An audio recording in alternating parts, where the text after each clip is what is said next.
Non-Monogamy Help is a podcast where your questions about open, non-monogamous or polyamorous relationships are answered. Our host, Lola Phoenix, will consult a licensed therapist with over a decade of experience to address your problems. Names and locations have been changed or censored to keep your questions anonymous. You're listening to Non-Monogamy Help, the podcast. Hello and welcome to episode 24 of Non-Monogamy Help. I'm Lola Phoenix. Please send your questions to nonmonogamyhelp@gmail.com and they'll be either in the podcast or the column anonymously. You're welcome to choose which one you'd like. You can read the column at nonmonogamyhelp.com, sign up to our newsletter at tinyletter.com/nonmonogamyhelp, or follow us on Twitter at nonmonogamyhelp. If you want to be awesome, you can become a patron, even for $1 a month. It's super helpful, and you can do that at patreon.com/Lola Phoenix. Before we get to this week's letter, I'm going to read our discussion question for this week, and it's slightly complicated. So here goes. Which better describes you? 1. When my partner disappoints me, I go cold, tend to withdraw, and like to be alone. Or 2. When my partner disappoints me, I feel panicked and explode into rage with them. And usually with these questions, I answer them very, very briefly so that you can have some sort of context when you use them with your partners or your friends or whomever you'd like to use them with. So for me, I think the second one sort of describes me. When my partner disappoints me is a bit of a weird thing to say. I don't know if that feeling disappointed is something that I feel very frequently. It's just a thing. But I do think when I get upset, I'm probably more likely to be really panicked and maybe not explode into rage, but I do get angry. And that's something that I'm kind of trying to work on a lot, because for a long, long time, I think I was number one instead. Like, I kind of withdrew and wanted to be alone because whenever I had a problem with something, I would just sort of bottle it up and just not talk about it, because I thought that no one would care to listen to it, no one would care to respond to it. And it's taken me a while to actually say, you know what, if somebody cares about me, then they will care that they've hurt me, and I should talk about it. However, I'm still not at a point where I'm able to kind of say that something's bothering me without being upset about it. Like, in my brain is kind of going, okay, you're upset about something, you're supposed to say something about it and not bottle it up, but yet you need to still protect yourself. So what we're going to do is we're going to say, yes, say something about it, but be really, really angry, because being really angry is going to protect you from someone making fun of you or not taking your concerns seriously. Because whenever I did actually say something when I was upset, I had to be really angry about it so that people would listen to me or take me seriously or wouldn't make fun of me, because I did often have that a lot in my childhood where people would make fun of me for being upset. So I'm trying really hard now to learn how to have healthy confrontation, and that's something that's been really, really difficult for me, and a huge, huge challenge for me, to not only be able to bring up that someone's hurt me, and then also as well to do it in a calm and healthy way. But yeah, that would be my answer. It's a little bit of two. I don't think I explode into a rage. I hope I'm not like that. But I do think I go more for the anxious than for the withdrawal now. And hopefully we'll work on that. So yeah, let me repeat this so that you can do it with friends, partners, whomever. Which better describes you? 1. When my partner disappoints me, I go cold, tend to withdraw, and like to be alone. 2. When my partner disappoints me, I feel panicked and explode into rage with them. So yeah, which one are you? Anyway, let's go to this week's question. When I recorded this, I was recording it in some very, very hot weather, even though it is very, very cold now, so you will hear a fan background noise. So apologies for that, but yeah, here's this week's letter.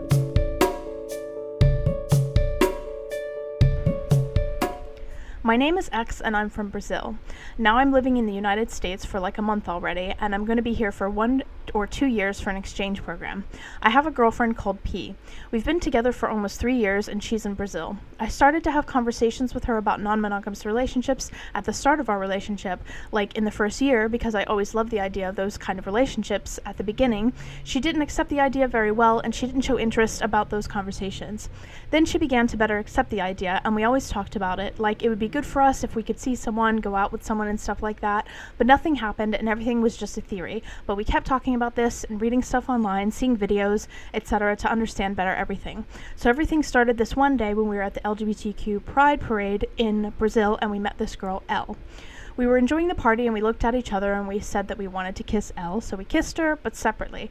And everything was really cool. We enjoyed it very much. After that day of the parade, we went out with Elle 3 more times and we had sex with her. It was a new experience for all of us. I liked it, but I was a little bit scared and uncomfortable, and I cannot be totally comfortable with the sex itself. And my girlfriend loved everything and wanted to continue seeing Elle.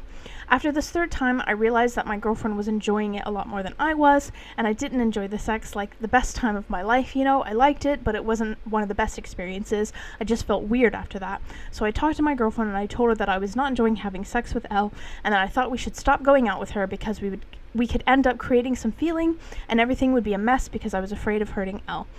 She's much younger than me, and she never dated anyone anyway. I was afraid to continue and make her create expectations that my girlfriend and I could not keep. And when I talked to my girlfriend about it, I was already creating a very emotional connection with Elle. I forgot to mention the fact that I'm demisexual. Continuing, I was beginning to have feelings for her, and I did not know how to deal with all this, mainly because I already knew that I would be moving to the United States at that time, so everything would be very confusing for us. I told this to my girlfriend, and she agreed we had to stop, but despite agreeing, she did not want to. Then I proposed to her that if she wanted to, she could still see Elle, but she didn't want to. Then we stopped seeing Elle, and we became friends with her. We decided that our relationship would be open, but soon after I changed my mind because I was very scared and afraid with 1,000 things to solve in Brazil that I could not come to the US, and I didn't want to deal with problems of open relationship in the midst of a lot of things going on in my life. My girlfriend was always very understanding, but I thought it was very bad, this attitude that I had, like, to open and close a relationship very fast. I think a lot in things. I rationalize a lot. I change my mind very fast. My zodiac sign is Gemini, just so you have an idea. Anyway, we decided to close a relationship, and we were fine in that. Before I came here, we talked a lot, and we thought it would be best to keep the relationship closed. That's when the idea came back again. I've been here for more than 1 month, and this weekend, me and my girlfriend had a talk. She started the subject, in fact, that she was in the mood to go out with other people because she was feeling needy, missing me, and missing having sex. I agreed with her because I miss all those things too, and after spending hours talking, we decided to open the relationship again. The first time we tried, and I soon gave up. We put in rules like not being able to get emotionally involved with other people, not having sex with other people if we could not be together. But how we closed the relationship 2 days later, nothing happened. We didn't know anyone, and we didn't have to apply any rules. This time we decided there won't be any rules. Only regarding sex for our sexual health care. We will try to avoid oral sex. We will ask people if they've been tested. I'm very paranoid and worried about our sexual health. 6 months after we had sex with Elle without protection, because protection for lesbian sex in Brazil is almost non-existent. My partner and I did the tests. Everything was okay with us, but I was freaking out all the time before taking the tests. I always have anxiety and think about it, and I believe it has messed me up too during sex with Elle because I did not feel safe at all. In fact, these questions about STIs haunt me and torment me. Sometimes I wonder if I should continue in a closed relationship, having the stress every time a new person comes along. The question is, now my relationship is open. My partner and I agree that we will be able to stay with whoever we want if the opportunity arises, and even stay with someone we have stayed with in the past. There will be no rule about it, and we agree about having emotional bonding with people, not just for sex, but everything has been tormenting me because I'm afraid of my girlfriend falling madly in love with someone else and ending the relationship with me. I'm afraid that the open relationship will end everything we've built together. I'm afraid of losing it. I'm afraid of when I return to Brazil, she won't want to be with me anymore. I don't know if we will continue in an open relationship when I return. Is it just a phase? Once you have a non-monogamous relationship, things change forever. I don't know how everything works out in practice because in theory things are pretty simple for me. I know that all these things I'm afraid of can happen to me being in close relationship too. I know that, but I still feel stressed, scared, and anxious. This year's being a very different year for me because I'm dealing with huge changes, different culture, different language, and there's so much going on that I don't know if I made the right decision to open the relationship in this phase of my life, that it's already being crazy. But I wanted to be able to continue with the relationship open because I want to meet people here, but it's very hard. Oh my god, that's it. Thank you so much for reading all this. Really appreciate it. Just need some advice because I don't know what to do. I think my brain will explode in pieces. So, the very first thing that I see, which is like really, really common with people opening their relationships, is rules and boundaries are good, but if rules and boundaries are made in order to prevent something that is not preventable, then that rule or boundary is kind of pointless. You're creating a lot of rules and boundaries to prevent things from happening, to prevent your fears. You're afraid of your girlfriend finding someone new, leaving you, etc. and so forth. And you do say that you realize that you can't prevent that even in a closed relationship, but you are still trying to prevent it. All these rules that you're having about the ones you spoke about that you had before, about not falling in love with somebody else, or even not being willing to have sex with someone unless you both were there. All of these are done to try and, because you're afraid to try and grasp some type of stability. And in the end, I think that these only delay the inevitable. These only make it more difficult for you to actually deal with the stress of being afraid, because you're going to be afraid. It's very, very logical to be afraid. I can only speak for the countries that I have lived in and grown up in, so I don't know if this is necessarily true for you. I'm assuming, but we live in a society, or I at least have lived in a society that's told me that monogamy is the norm, it's the standard, and it's not only the norm and the standard, but it's being exclusive is the way that you show that you care about someone, and that you can only show that you care about someone by promising to only be with them. And so you're kind of flipping the script on that, so you're going to be afraid. It's not completely illogical to think, if I let my partner sleep with other people, they may replace me. That's not a completely illogical fear. That's a very, very logical fear. However, it is helpful to continue to reframe that, and I'll speak a little bit more about this in general, but alongside reframing, it's going to help you cope with it better if you don't try and prevent yourself from feeling it. In my experience with my anxiety, the more I try to prevent my anxiety from happening, the less it actually helps me cope with anxiety. And especially with anxiety in particular, it's kind of like you give it an inch and it will take a mile. The more you sort of go, okay, well, I get anxious when I eat rice, so I won't eat rice. And then you think you're fine with the anxiety, but then something else kind of triggers it. And okay, now I can't eat beans, now I can't eat this, now I can't eat that. It just grows and grows and grows. And I do very much feel like, the more rules you say, okay, we can't fall in love with someone else, we can't do this, we can't do that, the more you try and prevent it, the more it puts that responsibility on your shoulders, and the more it actually just makes you more anxious, in my opinion. So even though you don't have any rules right now, you have opened and closed and opened and closed and opened and closed, because you still are under the belief that closing it is going to make things easier. And it just isn't necessarily going to make things easier. It will make things more familiar for you, because that's where your comfort zone is, but it won't necessarily make things easier, and it isn't necessarily a guarantee to prevent the things that you're afraid of. So definitely think about any rules from here on out that you put in, that you enforce. Is it really about avoiding, is it going to prevent something from happening? Like sexual health rules are a little bit more, well placed, because they are designed to prevent, STI transmission, and that is a kind of not always clear cut. Like there's always some risk, but it is a bit more clear cut. Whereas if you come up with a rule that's like, we're not going to fall in love with anybody else, how are you going to even measure that? You can't take a test about whether or not you've fallen in love with someone. So it's a very nebulous rule that's really only designed to try and prevent you from falling in love with someone else, or prevent your girlfriend from falling in love with someone else, because you think that if they do, it automatically means that they'll leave you, and you're afraid of that. So just be aware of that. I think that the other really big problem that you are both having is that you are not operating as individuals. You are operating as a couple. And if you think about the way that you've treated Elle in this, it's not really fair. Even though you've tried to prevent feelings from being hurt, I can't speak for Elle. I don't know how Elle feels, but it's not really fair to Elle. You are deciding upon things as a group without consulting Elle, deciding that, okay, well, we're gonna close the relationship now because we don't want to hurt Elle, and this is we, and Elle is separate from that. And you've kind of created a system where Elle has no say, and Elle is just kind of a pawn in your game, and it's not really cool. You are inherently separate now because you are in the States and your girlfriend is in Brazil, but your approach to this needs to be individualized. There are some people who date as a couple, and I think if you want to date as a couple, then you need to present as we are dating as a couple and we are looking for someone to be interested in both of us. I think that that's very, very hard to find, and especially like when you present it that way, because if you consider it from the point of view of someone like Elle who isn't in a couple, it can already be monotonous and scary to be involved in a single person relationship, let alone be in a situation where you feel like you have to fall in love with two people in order for this to work at all.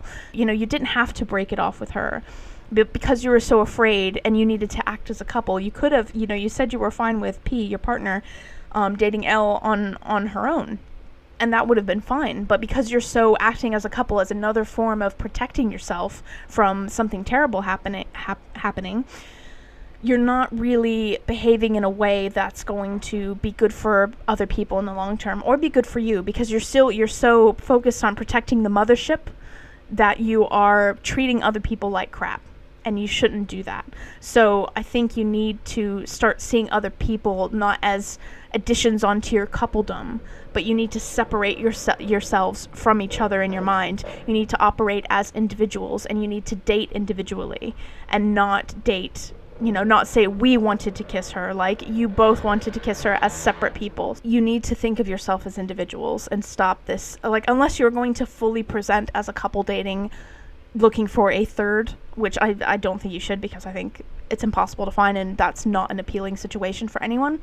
You really need to date individually. Even though you say that you know that being in a closed relationship doesn't prevent you from being hurt, you are still operating in a way, as I said, where you think that closing your relationship is going to protect you. And as I said, it may make things mentally easier for you because you aren't as afraid or as vigilant if it's closed, because you're luring yourself into a false sense of security, and it is also more familiar for you. So you think, oh, well, we've closed a relationship, I don't have to worry about someone coming and taking my girlfriend. But you know logically that is not true. People in monogamous relationships all the time meet other people, you know, whether or not they have permission to have sex with that person or not, whether or not they have permission to fall in love with that person or not, they do fall in love with other people other than their partner. They do break up. There isn't anything that you are going to be able to do to prevent that. And I think you really, really need to seep yourself into that. Like, don't just say, oh, well, closing the relationship won't stop it. You need to acknowledge that you fully have no control whatsoever over whether or not your partner remains in love with you. That is just not something that you can control. Now, you know, you can act like a total ass and you could be mean to your partner, and that's pretty much going to guarantee that they don't want to be around you. True, but that's a little bit different. Barring, you know, putting your best foot forward and being as receptive and as understanding and as kind as you can be, regardless of that, if your partner doesn't want to be with you, there is nothing you can do to prevent that from happening. You just can't. And I think that really owning that is going to help you deal with a lot of this anxiety, because the reason you have all this anxiety, the reason you're so scared and anxious, is because you feel like you can change it. When you think you can change it, either by closing the relationship, creating all these rules, or whatever you want to do, you think, I can change whether or not my partner falls in love with someone else. I can control that by putting in all these rules. You know, we promised we wouldn't fall in love. Your brain does not give a solid gold-plated chicken fried fuck whether or not you have made a rule about whether you can fall in love with somebody or not. Your brain doesn't care. If we could control who we fell in love with, I probably wouldn't have a column. Nobody would be writing to me for advice if people could easily control who they could fall in love with. It just isn't something you can easily control. So you have to really radically embrace that, and it seems kind of contradictory, but actually in my experience with my anxiety, the best thing that helped me deal with my anxiety was I had to stop feeling like I was pushing this boulder up a hill, and then the second I had a panic attack, the ball rolled back and I'm not going to push it up and up and up again.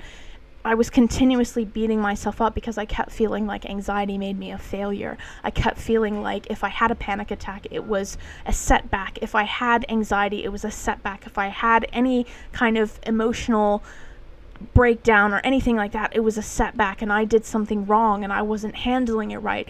And you can't heal yourself if you are too busy beating yourself up. So you cannot actually deal with all this anxiety if you're putting the entire burden of this on your shoulders. And you are putting that burden on your shoulders. You say you know that it'll happen if I'm in a close relationship, but you're still putting that burden on your shoulders, and you need to take that off of your shoulders and realizing that opening and closing, all these rules, nothing is going to prevent it. If it's going to happen, it's going to happen, and you will survive.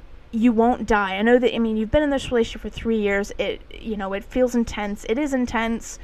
But people have survived it, and it sucks. Like, I'm not going to be like, oh yeah, breaking up is no big deal. And I know, like, I always kind of encourage people not to feel like breaking up is always like a failure, or that, a relationship isn't only a success if, no one makes it out alive. As Dan Savage says, and I don't really like Dan Savage, but that quote is fine, broken clocks.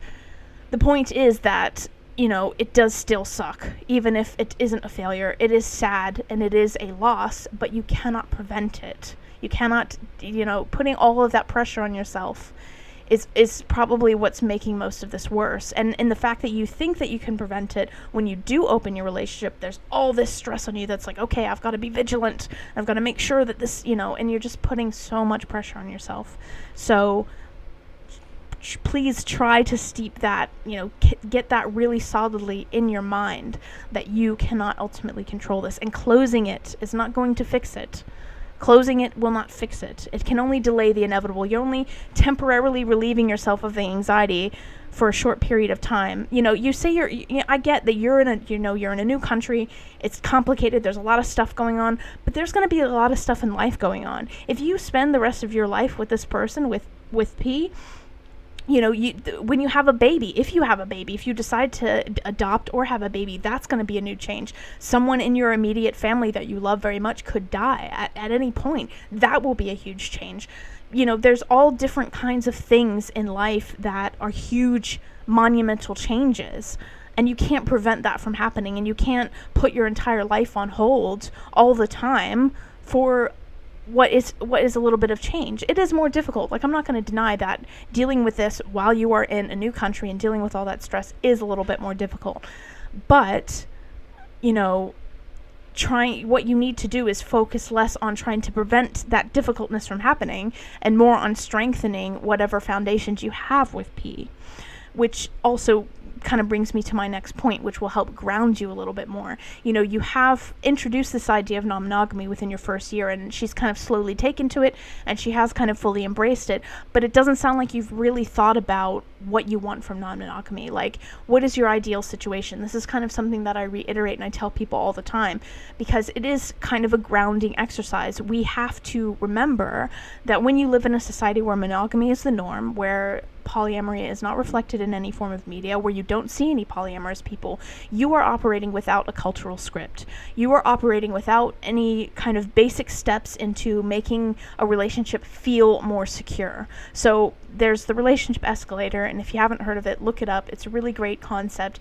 It's basically that, the sort of societal script we have where it's like, okay, you date someone, and then you move in, and then you marry, and then you have kids. You kind of have this already hewn path that you can go down that tells you, okay, when you move in with someone, things are a little bit more secure. You're a little bit more committed to each other. There's these symbolic, stages that we go through that indicate that our lives are a little bit more enmeshed and we feel a lot more secure. That's not to say you don't, get married to someone you're married for 30 years. They could totally cheat on you and your relationship could end.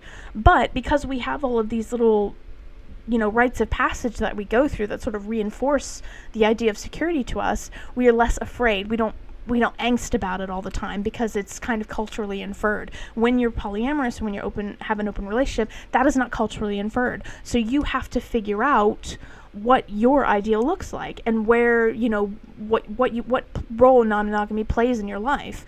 And that can sometimes really help ground you. It can help you figure out who you want to date. It can help you explain to people what your needs are and just help you get more established as a couple and figure out, what is your ideal situation? If your partner does want to date L, what does that look like? Instead of thinking about that even individually and then coming together as a unit that's already kind of established and thinking about how that plays into how you interact, you didn't really think of a situation where L could coexist. And you could have had a situation where you thought, okay, well, maybe P dates L and they spend Tuesdays and Fridays together or whatever. Thinking about that kind of a thing. What is it that you think is ideal for you. First and foremost, think about that. Ask your partner to think about that, and then come together and have a discussion about it. And that will help you feel a little more grounded. You won't feel quite so anxious and terrified about, all these questions you have about what if she changes her mind when I go back to Brazil? What if she doesn't want to be with me? Da, da, da, da. If you kind of come together and figure out what it is that you both are interested in, how you see non-monogamy working in your life, it might, pull up some things where you're directly not compatible on. And then maybe this entire point is moot because it turns out like maybe she wants 5 kids and you don't want any kids, or you may have already had that discussion. But what I'm saying is that figure out what that ideal is and then talk about it and see if you can establish, not necessarily a plan that you have to stick to. It's not meant to dictate your future, but it's meant to just give you more grounding, because right now you don't have any grounding. That's why you're so freaked out. That's why you have all these questions and you're not sure and you're thinking, oh, maybe I shouldn't open it, I should close it, da, da, da. Because when you close it, you have that script, more or less. Even though, obviously being a lesbian or being LGBTQ in society kind of differs you from that cultural script in some ways, but you still kind of have a little bit of a script to go by, so you feel a little bit more secure in that. So you've got to create that script, and that will make you feel a lot more secure. I think that another thing that you should also address in terms of your fears is you need to learn a little bit more about STIs. And the thing that you always have to remember, and I'm not sure how it is in Brazil, but I know at least in the US, there is a lot of fear-mongering. And that means that people basically make STIs out to be a lot more terrifying than they are. And obviously there are permanent STIs in terms of, things that aren't curable, but the way that medicine has developed, depending on your circumstance, I can't say what it will be like when you go back to Brazil. Obviously there might be more things you have to worry about in terms of healthcare, not sure. But not everything is a death sentence. There is risk with all sexual activity, but there are certain acts that you can do that are less of a risk for certain things than others. There's great resources in the US. There's Scarleteen, which you can look for online. That's SCARLETEEN. So like Scarlet and then teen, but then with 1 T. I think it's with 1 T. There's also San Francisco Sex Information. There are a lot of sites you can find that will delineate what kind of risks are involved with certain sexual acts, depending on you and your partner's genitalia, and that can help you figure out things that you're a bit more comfortable with. But I also think that you need to remember that all sexual activity comes with some risk. You can't completely eliminate all risk. And it's also worth you remembering that the vast majority of STIs are not that big of a deal. People make them way more of a bigger of a deal than they actually are. Most things are curable. There are some things that are, there's some antibiotic resistance and some issues going on with that in terms of chlamydia and some other STIs. But for the most part, it's not, it's sort of like driving. Driving is, I'm not sure again in Brazil if it's different, but driving is a cultural norm. People think that you have to, especially in the US, like you go to school and you learn how to drive when you're 16, and that's kind of a rite of passage. I think if I remember correctly, and I could be wrong about this, but if I remember correctly, most young people, like the highest risk of death for young people is actually car accidents in the US. If I'm not mistaken, that's like the number one way that kids die. And people, when they talk to you about driving, they don't, show you pictures of people who've been in car accidents. They don't describe to you all of the injuries you could get if your car crashes. I mean, generally speaking, maybe they do in some places. They tell you to buckle up, and they reinforce things that will make driving more dangerous, like driving when you're extremely exhausted, obviously drunk driving, they not texting while you're driving. There are lots of different things, but it's all from a place of accepting the fact that you're going to drive and trying to protect you and trying to make you aware. And we also don't blame people. Like in general, if someone gets hit by a car, we don't, we accept that, depending on the situation, maybe there might have been something you could do to avoid it, but we aren't as stigmatizing about that experience as we are about STIs. And I think it would help if you kind of think of STIs in the same way you do car accidents. And even, I think car accidents are even more dangerous because car accidents can result in, if not death, then some serious injury. But the point of it is having that approach of okay, I'm going to drive. Therefore, there is some inherent risk of that I cannot, no matter how much I wear my seatbelt, no matter how many times I check my mirrors, no matter how many traffic laws I obey, there is nothing I can do to ultimately prevent being in a car accident. So I think you should also take that approach with you. I mean, this might be terrible. Maybe you're like also terrified of being in cars. I don't know. But I think it helps to kind of realize that we have been, especially in the US, again, can't say for sure about Brazil, generally speaking, when people teach sex ed in a lot of places, they teach it from the standpoint of using STIs to make people feel afraid to have sex. And it's just not helpful and just complete bollocks. So try to learn a little bit more about STIs if you don't already know. I mean, you say STI, so that leads me to believe you do know a little bit more about STIs than most people who continue to say STDs today. But learn as much as you can. Learn about different things. You know, if you're in the US now, see if you can get some dental dams or some finger cuts if you want. You know, and just learn which acts come with which risk. And, you know, generally speaking, I just don't think that there are a lot of things that you have to worry about, especially if you do have any kind of penetrative sex and you use condoms. You know, some of the things like HPV or herpes, you know, most people have HPV, or a lot of people have herpes. Like, it's very, very common with herpes. It's like more of the stigma that's the problem than it is the actual condition. So just try and keep that in mind. Like, and if you use protection, there are a lot of things that, you know, you are protected from. So if you kind of figure out, you know, what sort of risk you are risking, then you can use that to calm yourself a little bit. But yeah, just to recap, I think that, you know, one last thing I kind of want to reiterate is that you're feeling anxious and scared is very, very normal. Even though you've been in this relationship for 3 years, you are in a position where a lot of things are up in the air. You're in a whole new country. You're now in a long-distance relationship, which makes things a little bit more difficult. It makes total sense that you would feel scared and stressed and anxious. That isn't abnormal. So try not to set up that expectation of yourself. I do sometimes think when people open their relationship, especially if they've done it for a person and they've had really good good experiences with that person, they got a little bit scared. They tend to think that opening the relationship will always come with more happy feelings, but sometimes it does come with a lot of fear, especially if you're just starting to open your relationship with one person and you're trying something new and you're sort of going into a different area of trust that you kind of have to build together. So it makes sense that you would be scared and anxious. So don't kick yourself for that. It's the first big thing. Again, to recap, stop creating rules to prevent what you can't prevent. Stop making rules that will prevent your girlfriend from falling in love with someone else. That will prevent you from falling in love with someone else. You can't prevent that. So just don't make any rules. Whenever you decide to make a new rule, really examine it. Really ask yourself what is this rule for? What is it trying to prevent? Will it actually prevent that? Because I think you'll find that there are quite a lot of rules, you know, that you feel like you should put in place to kind of make yourself feel better. But in the end, if it's designed to prevent you from experiencing the fear, I don't think that helps, because you'll just continue to kind of not fully get into the fear, not know fully what it means to be in a non-monogamous relationship where you don't have rules, and you won't be able to be prepared for it. It'll just kind of delay you actually getting used to it. Again, you need to see people as people. You need to date as individuals. I think now that you're in separate countries, that's probably going to not be such an issue. But do keep that in mind when you get back together, when you're back in Brazil. Like, dating as a couple. If you want to date as a couple, then date as a couple. Again, I don't think you should do that, because I don't think that's an appealing arrangement for a lot of people. Date individually. Date as people.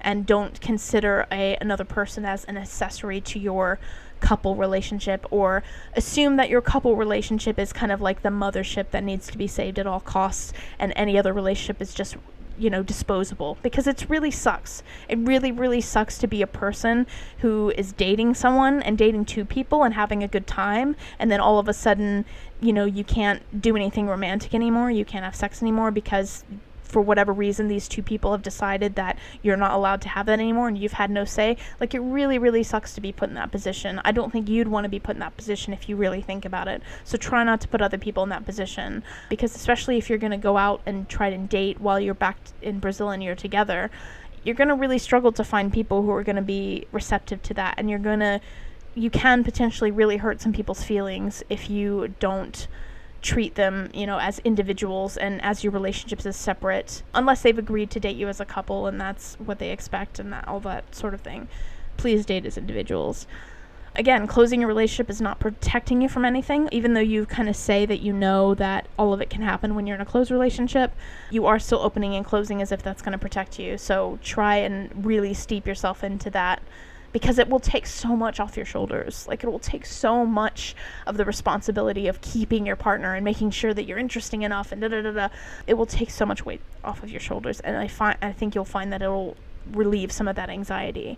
Again, anchor yourself by figuring out what it is that you want from non-monogamy, asking your partner to think about what she wants, coming together and having a discussion about where you see your relationship, where you see, your individual dating going on in your relationship. Maybe think about some physical things, like, especially now that you're long distance, those physical things will get really important. Maybe you have a standing date always on Thursday evening, that you have a call together, and that those kind of anchors will really, really help you, not just in feeling a little bit more relaxed about where your relationship is going, but also the fact that you're so far apart. Having those scheduled date times will really help you feel valued, and especially if she's going to be off dating some other people, what you don't want is to end up in a situation where you haven't really established how important that is with each other, and so she kind of ends up blowing you off a bit, kind of getting caught up in new relationship energy and feeling excited about having dates, and maybe kind of accidentally blows you off a bit, or maybe you do that to her.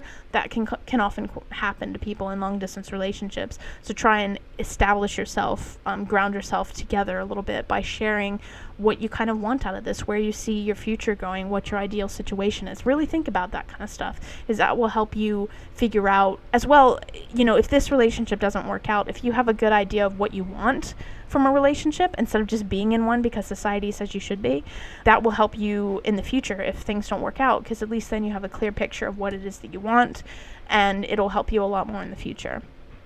Last but not least, learn more about sexual health so that you don't feel quite as scared. It's okay to be scared. Like, I have a weakened immune system, so I'm really, really super paranoid about STIs as well. And it is really hard. But at least in my personal experience, like, I had to just, know as much as I could know. I did learn as much as I could, but I also just had to go through it. Sometimes with anxiety, the only way out is through. The only way to deal with it is to go through it and come out the other end and know that you've survived and you haven't died and the world isn't ending and you're okay.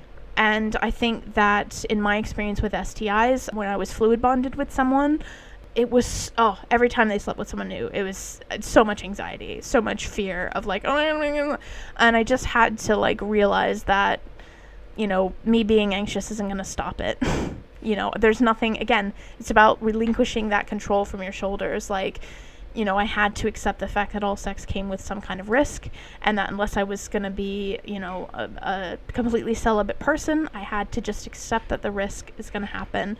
And just as time goes on, as you kind of build up that, stability with your partner, and also as you build up more experience in being more exposed to sexual health risk, it will not be so anxiety provoking in the future. But it is something new for now. You're trying something new.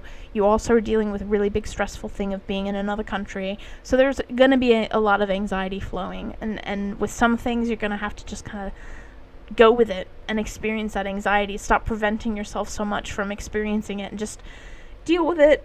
Expect it, you'll be anxious, and just embrace it and, see that you come out on the other side, because it does get better. Like, I can, even in the first kind of bits of relationships I've had where either we've opened up the relationship or I've started a new non-monogamous relationship with someone, always wicked anxious with that, because it's a different thing. It's not better, it's not worse, but it's a different thing. And because it's so uncommon, you have to kind of build that within yourself, that all those kind of given things that create that feeling of stability, you kind of just have to build those yourself. And that's tough, but you can do it. It's not the end of the world, but you definitely have to just let yourself feel that. You have to face it. You can't prevent it by opening and closing things and putting all these rules. It hasn't helped you, because now you're in a situation where you're facing that anxiety. You don't have any rules now. Your relationship's open. You just got to bite the bullet and go and deal with some of the fear. But it will, all things change. Like, change is a constant, and it will change, and you will get over it. The anxiety will pass. You will not be stressed forever. Just try and use that as an anchor, as well as some of the other things I mentioned. So yeah, I really hope this helps, and good luck.